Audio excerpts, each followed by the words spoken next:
Hello, my friends. Mr. Flanders here, back at it with another recorded science and social studies lesson. I know some of you guys are like, Mr. Flanders, what's going on? Why are we doing this? And I'm really focused of trying to have you guys come up with some of these answers and figure out some of these answers on your own. Seeing how some of you guys have been able to work independently and you know, just needing me to maybe read a passage or two to you so you can get those right answers. That's been really great to see. So I want to try to keep that up a little bit longer and see how everybody keeps doing with this. The good thing is we've only got another couple of weeks, hopefully, of everybody kind of either working at home or in different places, and then we'll all be back in class. So, you know, we'll see how much longer we're doing this, but right now I like what we're doing, so we're going to try it for a little bit longer. And it might stick for the next couple of weeks, it might not, I don't know, but you know, for now, this is what we're doing. So with that being said, let's go ahead and get everybody to write their name at the top of their paper in their science packet. We are on week 4, day 4 for our science. So write your name for me and the date. The date is 1/22/21. Okay? 1/22/21. And what I'm going to do for you is basically what I've been doing the last couple of days. I'm going to read the passage for you, and then I'm going to go over the questions for you guys, but I want you to come up with the answers on your own. Okay? All right. So, what I'm going to do, let's move this up just a little bit so we can see. And we're still learning about Garrett and talking about his story a little bit. It's the exact same story from yesterday, but with some new questions. All right, here we go. Garrett is playing in his room during a thunderstorm. The power goes out. The lights turn off. He sees flashes from the lightning. His room lights up when the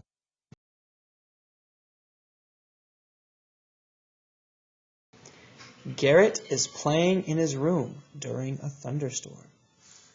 The power goes out. The lights turn off. He sees flashes from the lightning. His room lights up when the lightning flashes. All right, that's pretty cool. And we've got a picture right here of Garrett looking out his window. We can see that the lightning is actually helping light up the sky a little bit. So that's pretty cool. Let's go ahead and move this up a little bit and look at our questions now.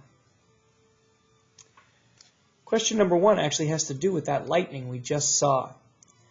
Question 1 asks, what is the lightning? A, a light source. B, a light bulb. C, a flashlight. Or D, sound waves. What is lightning, everybody? Think about it. Is it a light source, a light bulb, a flashlight, or sound waves? Okay. Think about what we just saw in the picture. What's it doing?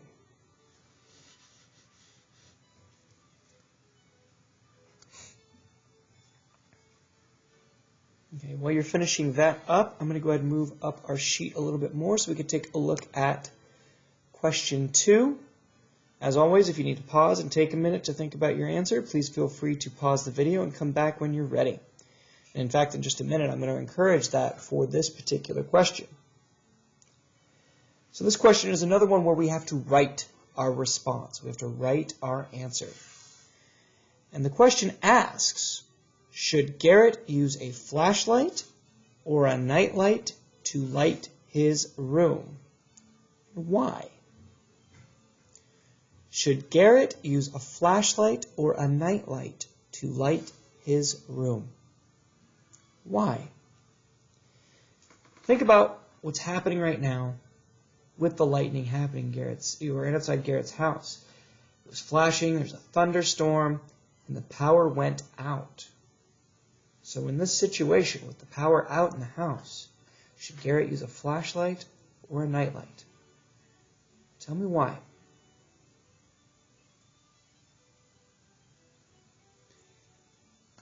Go ahead and take a couple more seconds and think about your answer.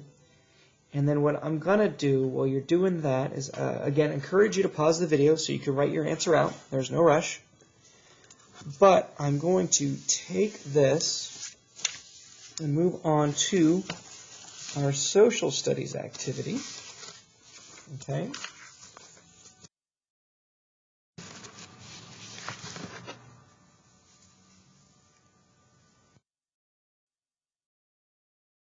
Seconds, if you need to, again, pause the video, write those answers in.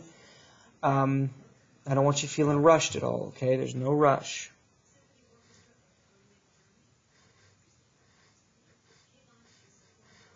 All right, my friends. Now we're going to look at our social studies activity, and it's our last one for the week. We are on week 16, day 4, and we are still looking at consumers and producers at home. Well, we're looking at consumers and producers, but right now we're looking at consumers and producers at home. Okay? So make sure you write your name, write your date. Let's move on. Consumers and producers at home. Katya is a consumer and a producer at home. She eats dinner. She helps wash the dishes. Okay, so this might be a little tricky to think about how Katya could be a consumer or a producer at home, but think about what the story tells us. So she eats dinner. That means she's a consumer. She's consuming something. She's using something if she is a consumer. So if she's eating dinner, she's a consumer. If she is eating a snack, she's a consumer. If she's using toilet paper, she's a consumer, okay? But she's also a producer. If she helps wash the dishes, she's producing clean dishes. If she goes out and cuts the front yard, she's producing a clean front yard, okay? So you can be a consumer and a producer at home. We all are consumers and producers. In the classroom, I consume pencils. You guys consume pencils. But I also produce work, and I produce understanding. You guys produce great work. You guys produce fantastic relationships. Okay? So with that in mind, let's look at question 1 and question 2. These ones are going to be very much on you guys to work on at home. Question 1 says, draw or write 3 goods or services you consume at home. So what you need to do is either write 3 sentences about services or goods you consume at home, or you can draw me pictures. Write sentences or draw me pictures of something that you consume or do at home that would be a service. So you could write about using an Xbox. You could write about using a computer. You could write about eating dinner. It's entirely up to you. You can draw pictures of that too, but it has to be 3 things. Okay? After that, you need to draw or write 2 pictures of 2 goods or services you produce at home. So what are 2 goods or services you produce at home? You're going to draw or write them down here in these boxes. Okay? So just to recap, in the top box here, you're going to draw or write 3 goods or services you consume at home. For number 2, you're going to draw or write 2 goods or services you produce at home. Okay? If you have any questions, comments, or concerns, please don't hesitate to reach out. Otherwise, that is it for me for science and social studies this week, guys. You did really good. I really love the conversations we've had about this material as well. So keep at it. We're going to keep learning about some of this stuff next week. Be safe. Have a fun weekend, and I will catch up with you guys later. Bye, everybody.